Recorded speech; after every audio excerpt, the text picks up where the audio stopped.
Hello दोस्तों, वाव story में आपका फिर से स्वागत है। तो कैसे हैं आप लोग? उम्मीद है अच्छे होंगे। चलिए सुनते हैं आज की कहानी। बने रहे वाव स्टोरी के साथ। तो आज की कहानी का नाम है जब एक बेटी बनी माँ की ढाल। आशा का मन बहुत परेशान था। आज पापा ने फिर माँ के ऊपर हाथ उठाया था। विमला, उसकी माँ 70 साल की हो चली थी। इस उम्र में भी उसके 76 वर्षीय पिता जब तब अपनी पत्नी पर हाथ उठाते थे। अभी अभी मोबाइल पर माँ से बात करके उसका मन आहत हो चुका था। पर उसकी मजबूरी ये थी कि वह अपनी ये परेशानी किसी को बता नहीं सकती थी। अपने पति व बच्चों को भी कैसे बताती कि इस उम्र में भी उसके पिता उसकी माँ पर हाथ उठाते हैं। माँ के शब्द अभी भी उसके दिमाग में गूंज रहे थे, बेटा अब और नहीं सहा जाता है। इन बूढ़ी हड्डियों में अब इतनी जान नहीं बची है कि तुम्हारे पापा के हाथों से बरसते मुक्कों का वेग सह सके। पहले शरीर में ताकत थी, मार खाने के बाद भी लगातार काम में लगी रहती थी। कभी तुम लोगों पर अपनी तकलीफ जाहिर नहीं होने दी। पर अब मार खाने के बाद हाथ, पैर, पीठ, गर्दन, पूरा शरीर जैसे जवाब दे देता है। दर्द के कारण रात रात भर नींद नहीं आती है। कराहती हूं तो भी चिल्लाते हैं।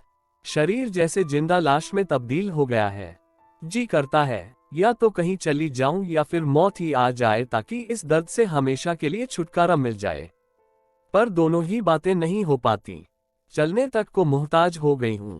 आशा माँ के दर्द, पीड़ा और बेबसी से अच्छी तरह वाकिफ थी, लेकिन वह कर भी क्या सकती थी। माँ को अपने घर ले आना भी तो समस्या का समाधान नहीं था, और आखिर कब तक माँ को वह अपने घर रख सकती थी। अपनी घर गृहस्थी के प्रति भी तो उसकी कोई जिम्मेदारी थी।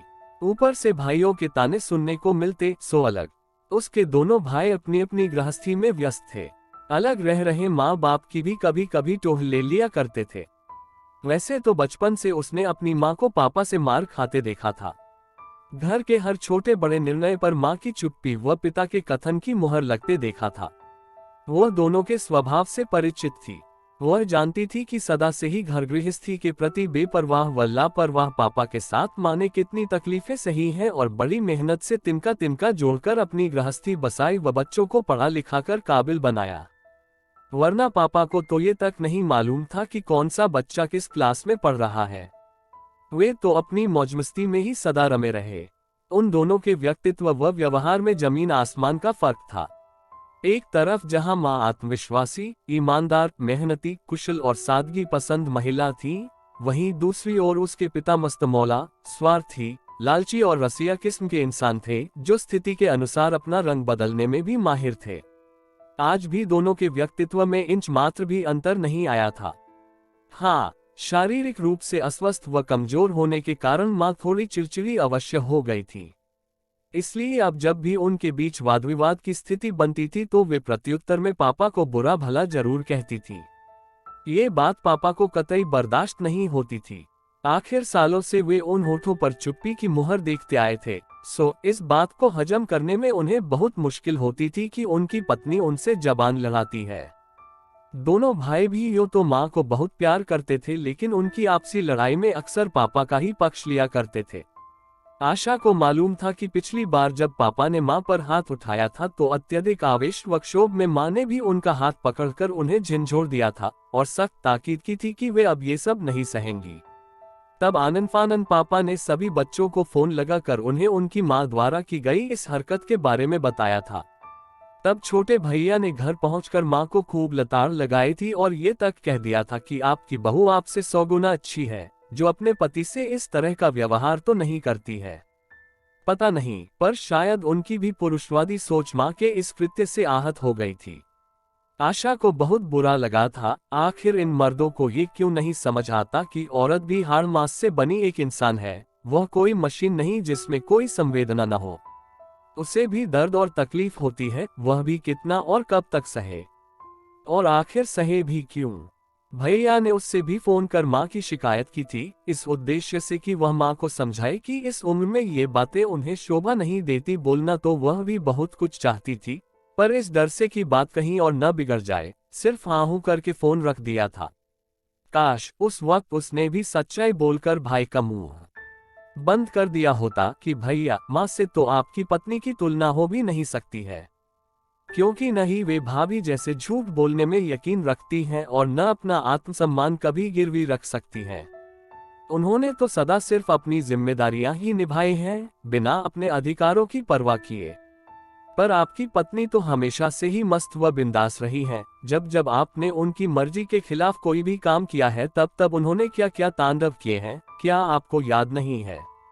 और अब जबकि आप उनकी जी हुजूरी में हमेशा ही लगे रहते हो तो वे आपका विरोध करेगी ही क्यों? भाभी की याद करते करते आशा के मुंह में जैसे कड़वाहट सी घुल गई। विचारों के भंवर में इसी तरह गोते लगाती हुई आशा की तंद्रा दरवाजे की घंटी की आवाज से टूट गई। घड़ी की ओर निगाहें घुमाकर वह मन ही मन बुदबुदा उठी। अब कैसे होगा काम? बच्चे आ गए, आज उसका सारा काम पड़ा हुआ है। भारी मन से उठते हुए उसने दरवाजा खोला तो चहकते हुए दोनों बच्चों ने घर में प्रवेश किया। मम्मा, पता है आज ड्राइंग टीचर को मेरी ड्राइंग बहुत अच्छी लगी, पूरी क्लास ने मेरे लिए क्लैप किया। टीचर ने मुझे 2 स्टार्स भी दिए हैं। देखो, नन्ही परी ने माँ को अपनी ड्राइंग शीट दिखाते हुए कहा। ओहो, मेरी रानी बिटिया तो बड़ी होशियार है। I am proud of you, कहते हुए उसने नन्ही परी को गले लगा लिया। परी अभी 7 साल की थी, वह दूसरी कक्षा में पढ़ती थी। उससे बड़ा सौरभ था, जो कि 7वीं क्लास में पढ़ता था। मम्मा, बहुत भूख लगी है, मेरे लिए पहले खाना लगा दो प्लीज, सौरभ अपना बैग रखते हुए बोला।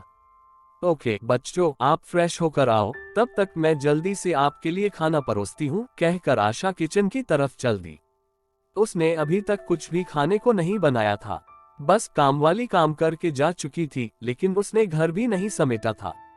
बच्चों की पसंद ध्यान में रखते हुए उसने जल्दी से गर्मागर्म पराठे और आलू फ्राई बनाकर सॉस के साथ परोस दिया। बच्चों को खिलाते खिलाते भी उसके दिमाग में कुछ उधेड़बुन चल रही थी।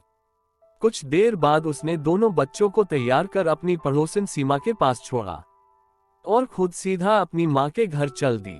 वहां पहुंचकर पता चला कि पापा कहीं बाहर गए हैं।